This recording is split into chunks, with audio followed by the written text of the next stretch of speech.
The Tim Heale Podcasts. Ordinary people's extraordinary stories. Welcome to the Tim Heale Podcast. In this episode, I'm going to have a chat with Sarah. Sarah's going to tell us all about her life. So, Sarah, if you could tell me when and where you were born, if you can describe to me what it was like where you grew up, the schools you went to, and the education that you received. So, get off the bus and get on with it. Yes, of course. So I was born in 1990 in a small town called Cumberland, Maryland. So for your listeners, Maryland, it's a panhandle state, and I was born in the smallest part of the panhandle. So within 15 minutes, you can get to West Virginia, and within 15 minutes, you can get to Pennsylvania. A very small town. Its nickname is the city of steeples. So there's a lot of religion-based people here, and there's a lot of well, I'll get into that more in just a minute. But yeah, so I was born in the small town of Cumberland, Maryland, and growing up here, there's a lot to do outdoors, but there wasn't a lot to do. There wasn't any much besides that because it's very rural. And I went to private elementary school. I went to Catholic school and then went into public education after that. So public for middle school and high school. And growing up, it was definitely, I think, more simple than a lot of different places, like a bigger city. We did a lot of like backyard spotlight tag and that kind of thing growing up in my neighborhood. But yeah, just a nice small town in Western Maryland. And then after graduating from high school, I went to college at Shepherd University, photography and graphic design. Whoa. We're not even 2 minutes in and you got to university. Come on, get with the program. Let's drag you right back. Let's have a look at what your kindergarten was like. Can you remember that far back? Oh man. Yeah, I mean, I had a good elementary school experience. I definitely struggled a little bit with, I was always kind of an outcast. So I struggled a little bit in elementary school. We would have, I don't know if your listeners know a lot about Catholic elementary school, but you have to wear a uniform. And there were certain days of the month, there would be like one day that you could come in and you'd pay a certain amount so that, and that money would all go to a charity and you could wear whatever you wanted. And I always chose to wear like my dance outfits. So when most of the kids were in like blue jeans and t-shirts instead of their uniforms, I would come in like a full dance garb, fluffy dresses and whatever, the most ridiculous outfit that I could wear. So I've always been slightly different and exuberant. But yeah, so that's kind of how my elementary school was like. So was it run by nuns or and a priest, or was it a mixed school? No, was it just girls? It was co-ed. So it was mixed, and I have a nun as a principal, but not all of my teachers were nuns. So what was your favourite subject?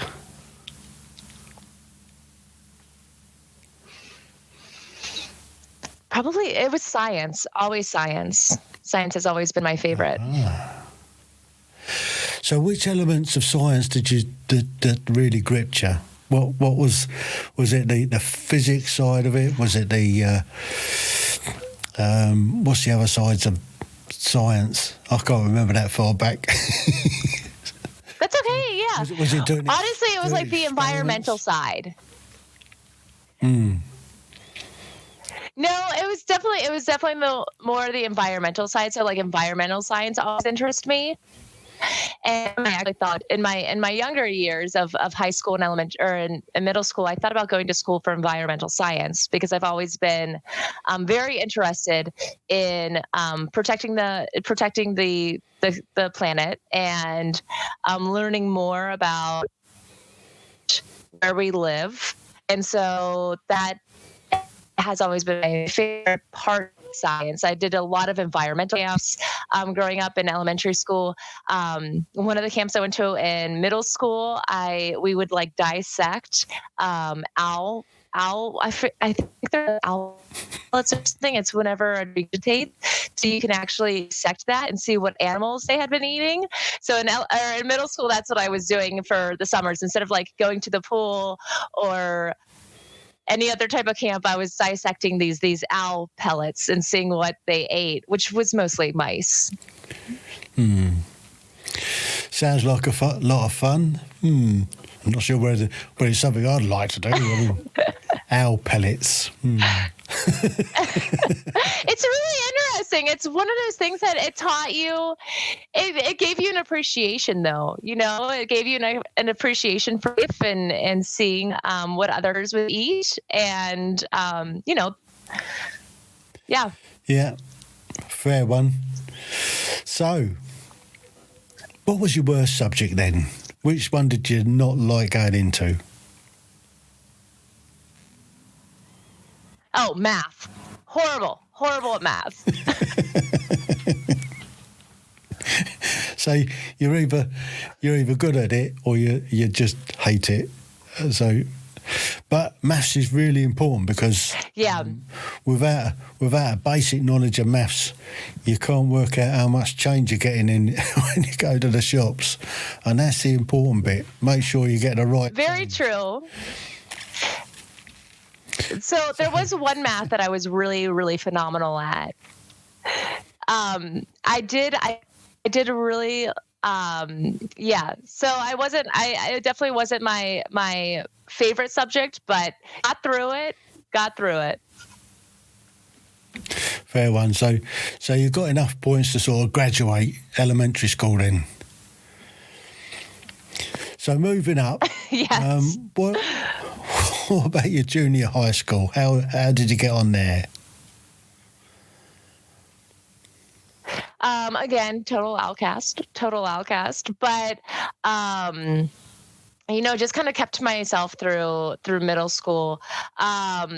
So growing up, I always kind of knew there was something a little different about the way that I felt about people, and I've been gay my entire life. However, I suppressed that because of where I grew up.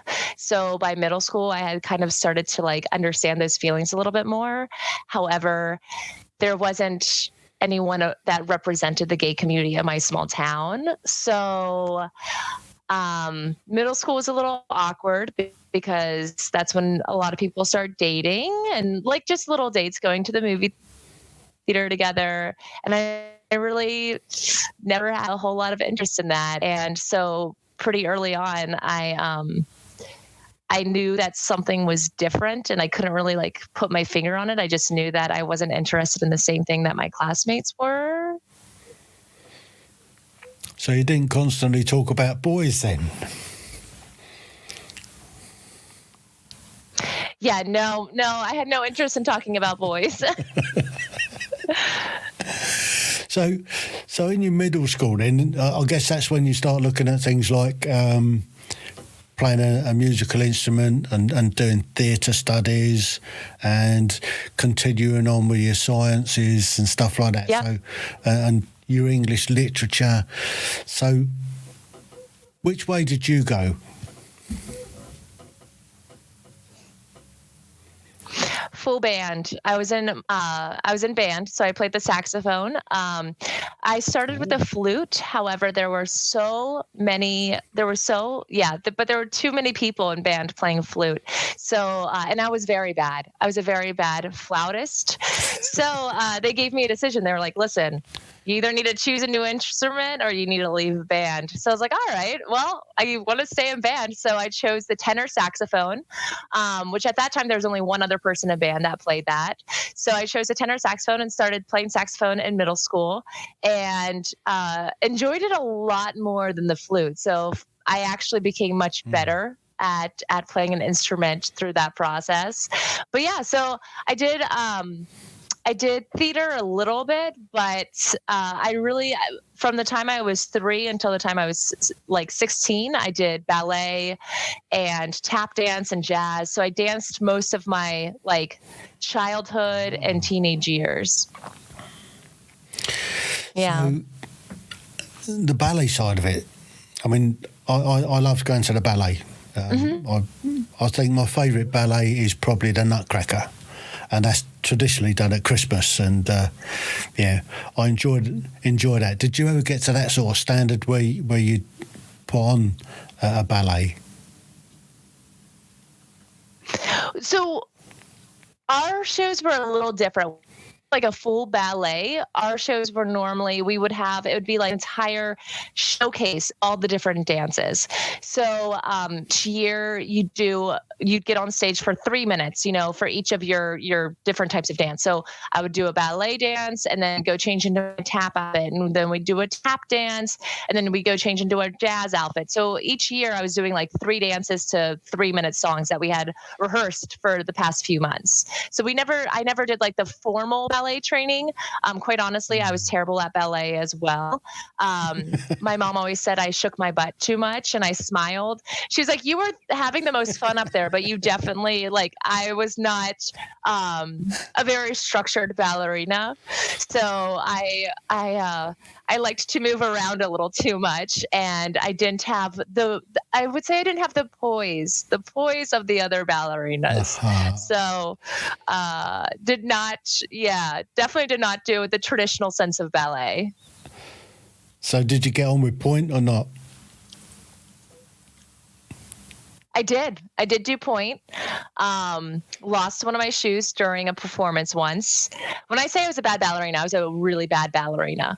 I kicked it right off during a dress rehearsal. Kicked my shoe right off, and I was just like, I don't think that's supposed to happen. Yeah, but did do point. It was cute. Point is beautiful, but you've got to be strict. It is a strict form of dance, and if you're not stretching and like practicing your arches so that they strengthen, you're not going to be good at it. And I did not have any interest in practicing my arch strength, and so sure enough, I was terrible. I was terrible at it. So which dance did you really like? Which one did really capture you, and which one did you work? I loved jazz. Yeah. Jazz is more of like the pop side. So we would do like some Beyonce songs, and jazz kind of allowed you, I felt like it gave me creative freedom because you could really get into the moves more. So jazz was my favorite type of dance. That's where I really like shined, because I could shake my butt more, and I could like, give it my own little like zhuzh. Yes, give it a little bit of pizzazz. So what else did you do in Exactly. You don't get to do that in ballet. You don't get to do that. No. Ballet is one of the other things. Yeah. Yes, it really is. So saxophones. So other things that I did in middle school. So saxophone's quite a difficult. It is. So how did you get on with that? I mean, it is, did but you once you figure out.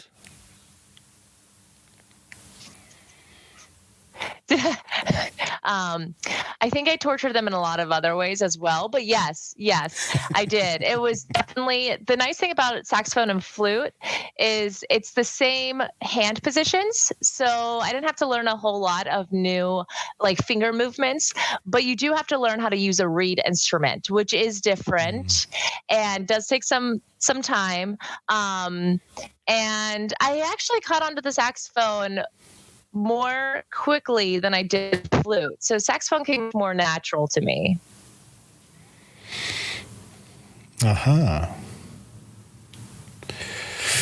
So, I guess you carried that on until you went into high school then? I did. And I've got a great story for you about my saxophone experience in high school. So, in high school, go ahead. Let's just finish off in your middle school. So, your worst subject in middle school, which one did you detest going into? Math. Always math. Still math. Fair one. Always. And what was your absolute best subject then? That's when they actually started to introduce environmental science. So that's when I really started to take off in the science. And then you could have carried, or did you carry that on into high school? I did. In high school, I joined the environmental team. So we actually would get to go out and do these really cool explorations and learn more about how humans affect the planet. So we got to do some really cool experiments and experiences with that. So that's when I really dove into the environmental side of the sciences and went on a bunch of trips, joined the Envirothon, which is like a competition for environmentalists. Just really dove into that. So from that point of view then, which part of those studies did you find out the most about what impact us human beings have on the environment?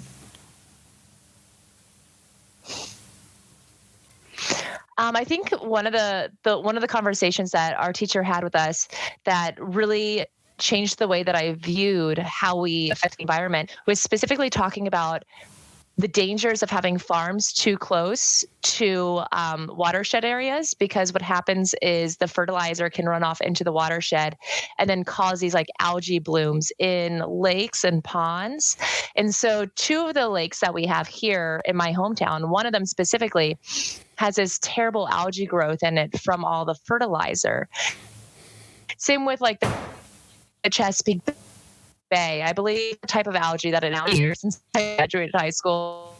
But that really started to make me realize the impact that we have on our environment that we don't even think about. So it's really important to keep our riverbanks well supplied with like different type of trees so that those types of fertilizers can get filtered out before they go into the water stream. But that's when it was very eye-opening, because I never even would have thought about that. I didn't know that was a thing, that like the fertilizer that we're using to grow our vegetables, to feed our livestock, is actually affecting our watershed.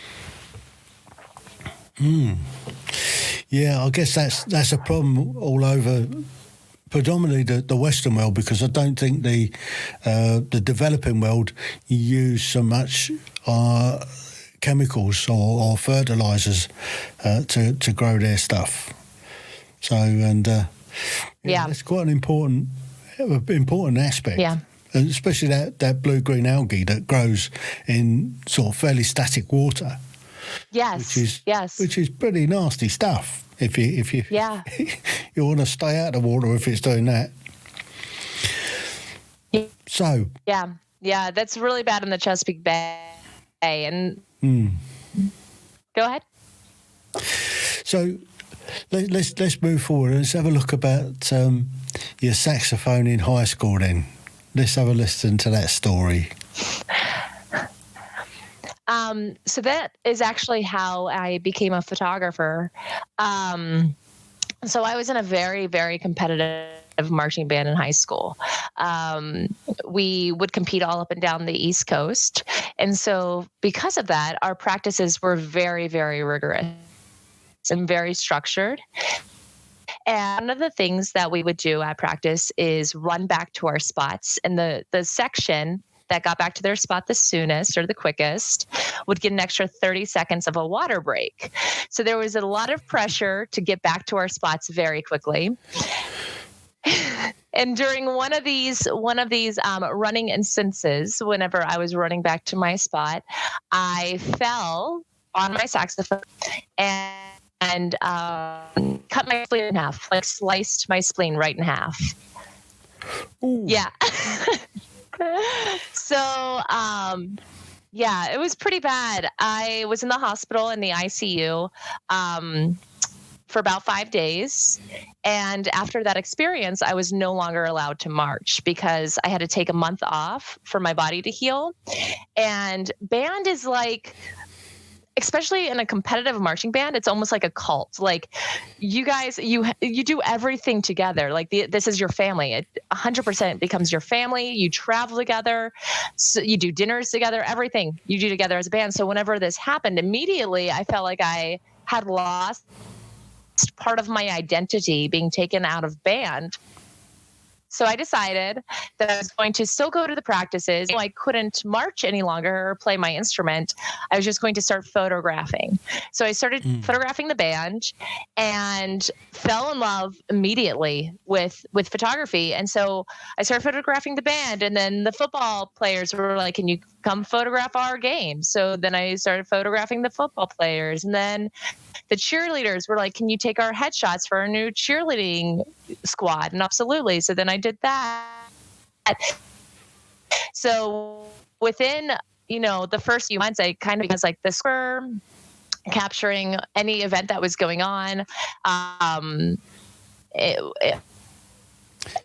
school grounds. And then beyond that, I started doing, senior portraits for the graduating seniors. And had I never ruptured my spleen on my saxophone, I would not be a photographer.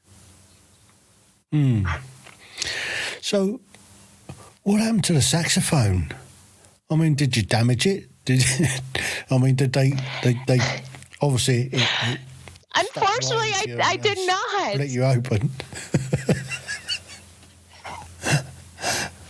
So yeah, what did they do with that?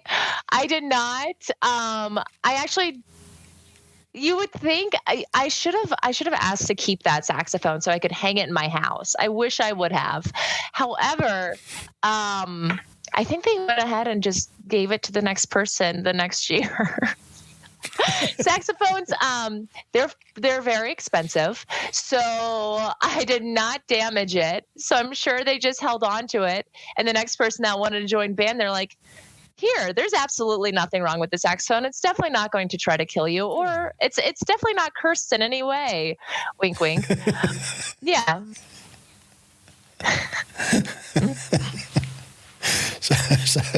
So you never got to see it again then? So you kind of gave up playing altogether? I never saw it again. I did not give up playing. So I still played in concert band and in jazz band. I believe I quit band by 11th grade. So that was 10th grade. So I through the rest of the year for concert band and jazz band. But then after that, I decided it was time to find a new hobby. So that's where the photography thing came in then. So what was your first camera? And was it digital or was it wet film? Ooh. It was digital. It was a Nikon that my parents had. And I think it was like 5 megapixels. So it was not a great camera. And then once my parents started seeing my interest in photography, they went ahead and got me the Canon, I believe it was the T3i Rebel. So Canon still makes the Rebel cameras. And so that was my first, so that was my first, like, it was all mine. That was my first camera. And I used that all through high school until I went to college and upgraded for college. So was it an SLR camera, or was it with different lenses, or was it just a fixed lens that you could play with? It was an SLR. I had different lenses. When I first started, I only had the one lens, but by the time I graduated high school, I think I had one zoom lens and one not like 35, like, I don't know, regular lens. I can't remember exactly what I had. 35-70 is normally a standard lens, and then you get the zoom lenses, which are sort of 75, 125, something like that. 70 to 200. Yeah. Yep. Yeah. So let's have a look at moving on to college. And what camera did you get for college? Oh man, I think I just got the next level of the Rebel series. I still didn't have a full frame when I was in college. In our first year in college, we actually were not allowed to shoot any digital. We had to shoot film. So that was definitely an experience. The first day that we started, they're like, you will not be touching a digital camera this year. You will only be shooting film. And not only that, you're going to learn how to process your own film and how to work in the darkroom. And that gave me a whole new appreciation for photography, because there is absolutely no feeling in the world like negatives, a photo that you took, developing them, and then watching your photo come to life. I felt like it was magic. Like being in the darkroom, I would be in the darkroom sometimes a little too long. In college, I would stay until the security came and kicked me out. So our dark room was open until 12 p.m. And normally I was trying to hide from security at that point because I was not ready to leave. So I really enjoyed processing my own photos. So what was your major then in college? My major was photography and computer imagery. And computer imagery is kind of like a fancy way of saying graphic design. So I did, my focus was photography. And then I did do a good bit of graphic design as well, because I fell in love with graphic design while I was in college. So what platform did you use for your graphic design work? I use Illustrator, Adobe Illustrator. That's one I haven't actually got my head into. I've got it, but I just don't use it. It's just it takes me a little bit of a while to get into a package. I mean, I'm happy with Photoshop, Adobe Audition. I mean, I use that pretty much all the time, and Premiere Pro, where I'm editing my videos. But when it comes to doing stuff in Illustrator, it just blows my mind. So, I mean, Canva's been... It definitely... I've watched a lot of... Canva. Videos trying to figure out what to do. So YouTube, I feel like I got half of my degree from YouTube, because I do a lot of online education, trying to figure out how to manipulate, all these things in Photoshop and in Illustrator. Yeah. I think we've all used that, and some of us have put a few videos up on how not to do it, I think. which if you haven't seen any of my sort of tutorial type videos, you wouldn't last long. You wouldn't get it at all.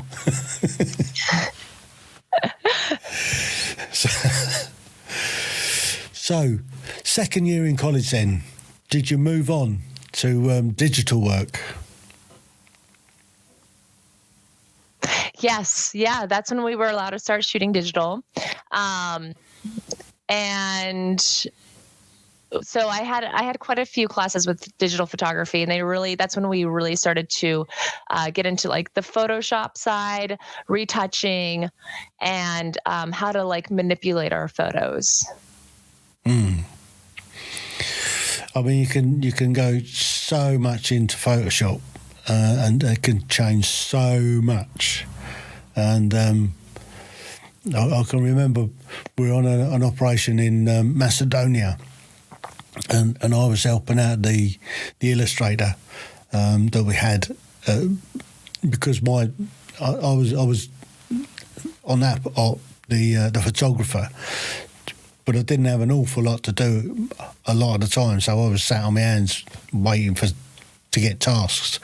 But we used to take an image, say a black and white photo of, say, Casablanca, and then we used to superimpose somebody's face onto Humphrey Bogart or who was it? I can't remember her name now. That was in it. So you'd have these classic shots of in Casablanca, but you've got people superimposed their faces in the shot, and it was really fun just trying to match the colour to get that sepia black and white look from a colour image. Yeah, so I spent quite a bit of time mucking about with that while I was waiting to get tasked. That was all in Photoshop. So I guess you Photoshop is very extensive. There's a lot. Of course, my problem. Yes, that is what I am known for. Yeah. Yeah. So my problem is that I'm a little bit colourblind. I've got colour perception 3, which is reds, greens and browns, and that can cause a bit of problems when trying to manipulate things slightly. I just struggle at seeing those 3 different colours. They look very similar. So just trying to get a colour match isn't fun. I'm sure. I can't even imagine, because even when I wear like blue light glasses, I can't even wear blue light glasses whenever I edit, because it changes the color so much, because it takes out so much of the yellows of the photograph. Yeah. So then my photos are the colors are distorted. So as much as I'd love to wear the blue light glasses all the time, I can't, because it really does affect your photos. So I can't even imagine not being colorblind. Yeah, it's not a lot of fun at times. However, having said that, auto colours works quite well. Or you put the auto on there and it just does it for you. So that's quite fun. So moving through college then, so your major was photography. The minor was illustration, design. Did you have any other subjects you were doing in college? I did a little bit of like sociology. I was thinking about changing majors partway through college to sociology. I just love how people interact with each other. So I was thinking about changing to sociology at one point, but instead I was like, you know what? I just want to get my degree and get out of college and start exploring the world and figure out what I want to do past college. So I buckled down, got the photography degree. The school that I went to, the photography program was very intensive. So there wasn't a whole lot of time for other things. In college, I was an RA, so a resident assistant. So I lived in the dorms all 4 years and was a resident assistant for 3 of those years. So in charge of managing young college women who were trying to figure out their way. And And then I was also part of a group on campus called the Multicultural Leadership Team, which was a scholarship-based team on campus, all about educating students on diversity. So I was part of that. And then my junior year, I joined a sorority. So I was very involved on campus. Very involved on campus. So you didn't get put forward for class president then? I did not. No, I was one of the captains of our photography team, but no, I stay out of politics. I stay out of politics. Fair one.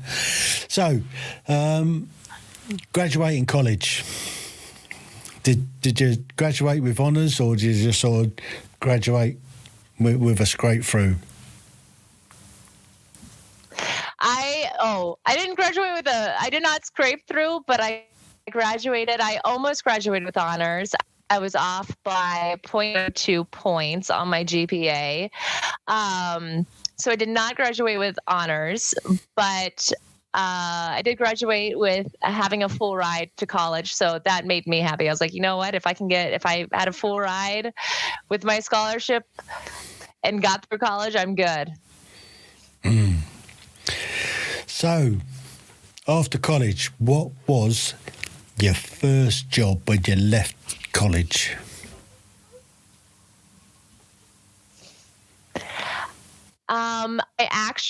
So right after college, I got married at 2 and moved across the street to Oregon.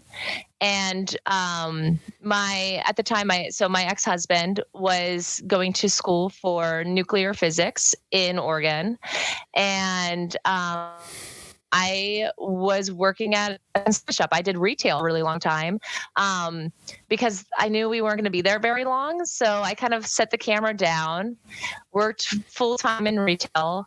And then after that first year in Oregon, we moved back to the East Coast, to right outside of DC in a small town called Alexandria, Virginia, where again, I worked retail for 2 years, managing a consignment shop. I love thrifting and consignment. I think that it's a really good way to recycle. So I did that. And after about 3 years out of college, I finally decided to start my own business. So what was that in? Did you return back to photography? I did. So I started my business called Sarah Marcella Creative. And it started, the way that I kind of got the word out there is I would go to the dog park and just advertise that I was doing family portraits with your dogs. I was like, everyone in Alexandria loves animals and loves dogs. So I was like, I'm going to go ahead and just start to get my name out there. So I'd go and just sit at the dog park for hours and just offer to take photos of people with their dogs. And that's how it started. And then very quickly it snowballed. I picked up a job with Alexandria Style Book as their creative director and photographer, which is an online blog and email. So I did that. And then after that, I started working with a bunch of the boutiques, photographing product for them. And within a few years, now I shoot for a couple of publications in DC and Alexandria. My biggest publication that I shoot for in that area is called DC Modern Luxury, and it's a local magazine. And then I also shoot for Scout Guide, which is like a beautiful, it looks like a coffee table book, but it's advertising for the local business. So the business snowballed very, very quickly once I started it. So you said you got married when you left college. How long did that kind of last? Yes. So I was married for 5 years, and I finally, my ex-husband is a great man. He's very sweet, kind, and I always loved, but I couldn't keep being married to a man. I had a lot of mental health issues surrounding the fact that I was suppressing such a large part of my being gay. And I finally gave myself an ultimatum in 2017, June 2017. And I decided I was either coming out that week or I was going to kill myself. I had already been suicidal for a long time and was really just incredibly, incredibly depressed. And I saw it affecting him as well. I could tell that this was no longer something that I could just keep to myself. And so I decided the second option is always there. I can always kill myself, but why don't I try coming out and just see what happens? And so I did, and moved out pretty immediately from our apartment. And got my own place, and my parents came down and helped me move out. They were very, very accepting. I didn't know how they were going to take it. That's a huge reason why I suppressed it for so long. Growing up in the small town of Cumberland, Maryland, coming out wasn't an option in my younger years. So I had really suppressed this so far that I thought that I never thought that I'd come out. I just thought that I was always going to be unhappy and have to suppress that and pretend like everything was okay. And so finally, when I did come out, I have one of the most beautiful coming out stories. I had a whole community support me, and I'm very, very grateful for that.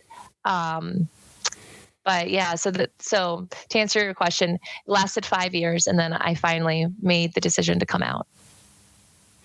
Mm-hmm. And when you came out then, because I mean, it's nowadays it's readily accepted across large parts of the world that people are gay. And the vast majority of people just don't have a problem with it. So it's obviously took you some time to be able to come to terms with how you felt and all the rest of it. And you said that you had an awful lot of support from people around you. And when you were going through college then, you were obviously in that sphere of helping women, empowerment and all the rest of it. You could have came out then. And is there any reason that you didn't do it earlier? Yes. I still, even in the college I went to, was very, very LGBT friendly. It's known as a very gay friendly school. But I still didn't think that, at that point I had already been with my ex-husband. We were high school sweethearts. So we had been together all through high school and then through college. And I think part of it was selfishness. I was way too scared to come out. And I was in love with my ex-husband. I loved him, just not in necessarily a romantic way. But we were best friends. And I was also scared of losing him, which did happen. So he meant a lot to me, and I thought that, especially in college and just being introduced to it, I was like, well, maybe this will grow out of me. Maybe this really is just it, and maybe I'll eventually get over it, And again, growing up in a small town, like, I thought I was going to lose my family and my friends, and I didn't know how people around me were going to accept me. So, I made the decision that in my mind then I was just never going to come out. So, again, looking back on it, I don't regret anything, because I think that it's everything happens for a reason, and it got me to where I'm at today. And I would have never have met my unbelievable partner that I have now, who I'm madly in love with, had I not gone on the journey that I have gone on. But yeah, again, it was fear. I was way too scared to come out. So what advice would you give to anybody that has those feelings, and what advice would you give to them if they're considering either taking their life or coming out?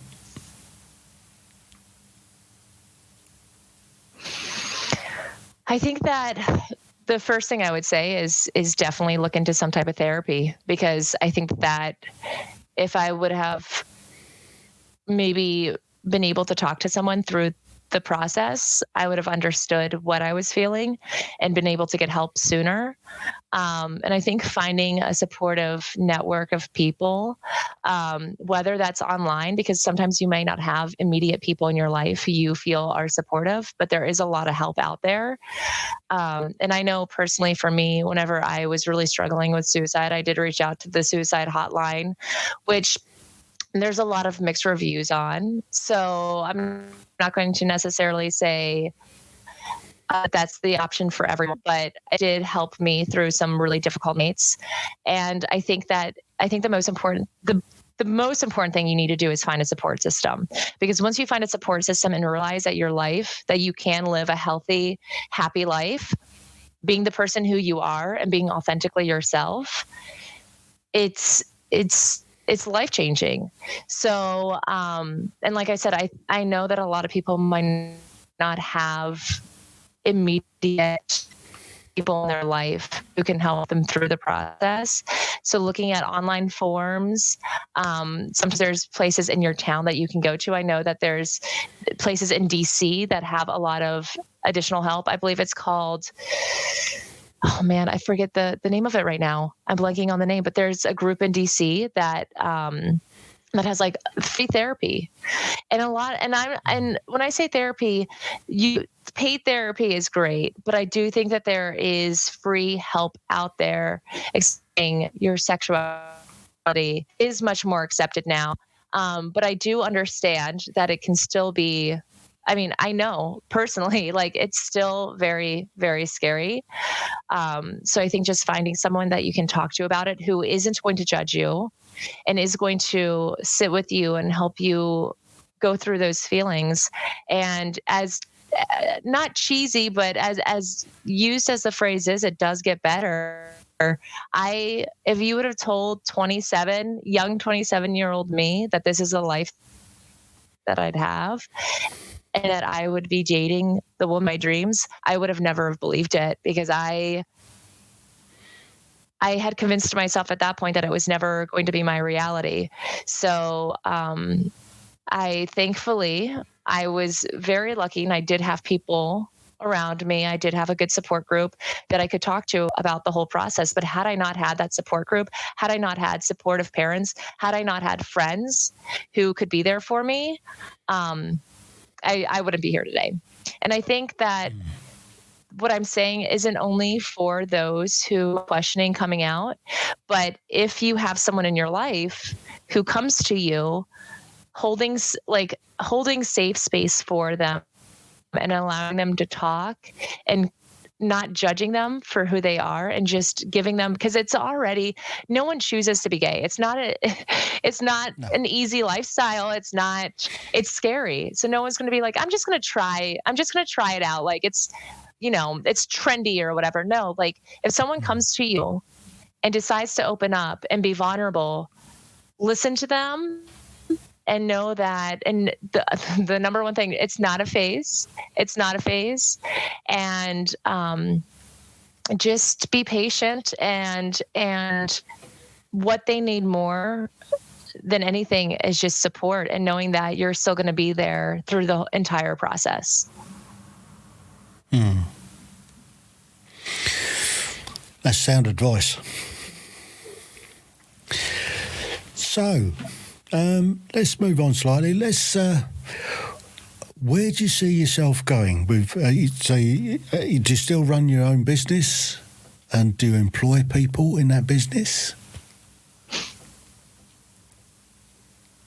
I still run my own business. It's changed a little bit. So I now have opened up like a side of my business called, I still do my other photography, my commercial photography, but I now have my business called the Boudie Bus. And the Boudie Bus, I travel around the country and photograph women and non-binary individuals. So women and non-binary individuals, helping them come to the camera as their authentic self. That looks like is traditional boudoir has been known as a very like luxurious style of photography. You get your hair done, your makeup done, your nails done, you buy all these fancy outfits, you buy nice heels. And I knew that I wanted to create a different type of boudoir experience. And so for my clients, I invite them to come to the camera without the hair and welcome to, if that's what they would like, but I invite them to come to the camera exactly as they are, so that the experience can be about loving themselves and the body that they're in. And so with my business, I do no retouching. So I will take out temporary things like pimples or bruises, but I do not. Part of what's been difficult as an editorial photographer is the amount of requests that I get for editing women's bodies and retouching women's bodies. Can you take me in here? Can you take some fat off my arms? Can you take out my double chin? Can you take out my stretch marks? And those are things that as women, we're conditioned to think are wrong with us, but it's part of the beauty of our bodies. And so I strive to help them understand and love themselves in the moment that they come to the camera, and work through those different struggles and challenges that they're having with their bodies. And I'm not an expert on body image. I just strive to help them understand, realize how incredible they are without the retouching. So you rather than sort of do the full-on blown full makeup, full touching up and all the rest of it, you prefer to come in and get the real person rather than the artificial. That's how I do. And I feel like the type of experience that I'm giving these women is more than a photo shoot. It's exactly what I call it, an experience. And all my sessions, as I'm traveling across the country, I start my journey this week. I've already come across the southern states, and so now I'm going north because it's so hot. And I'm hitting 12 to 15 different cities. All the shoots take place outside in nature. And each one all of my shoots on the road are pay what you can, because it's really important to me that this type of photography I view as it's therapy. It's very healing, and it's something that can be life altering or life changing to see yourself in a beautiful way. So all of my photo shoots for the Boudie Bus on my tour, they're all pay what you can. So there's absolutely no pressure. There's no minimum payment. And I do tell my clients they're not allowed to tell me how much they're paying me prior to the shoot, because I want everyone to feel like they are getting the full experience of Sarah Marcella. So whether they're paying $50 or $750, every single woman, every single non-binary individual gets the same exact experience. 45 minutes, my best self, and they can either pay me after the shoot or they can pay me when they get their photos. For me, I want them to understand that I'm not in this for the financial side. I'm in this because I really care about each individual and helping them see themselves in a way that maybe they haven't been able to before. That's fantastic. That's a bit like myself with my channel. I'm not in it to make any money. I'm in it to leave a legacy for future generations. And I think what you're doing is exactly the same, but helping the current generation to accept themselves. Yeah. So that's fantastic. Yeah, I would definitely agree with that. Well, Sarah, I think I've enjoyed this. This has been truly, truly humbling. I think that's the word to use, humbling. I think I love your story. Oh, thank you. Thank you so much. And I really appreciate you having me on this morning. So how can people get in touch with you? What's the easiest way? If there's a young lady out there that wants to employ your services. Yes. So the best way to get a hold of me, you can go to my website, which is www.theboudiebus.com. And Boudie is spelled like boudoir. So it's Boudie. And then my Instagram is Big Boudie Bus. So big Boudie bus. Brilliant. Well, Sarah, thank you so much. Thank you so much. This has been really wonderful. The Tim Heale Podcasts. Ordinary people's extraordinary stories.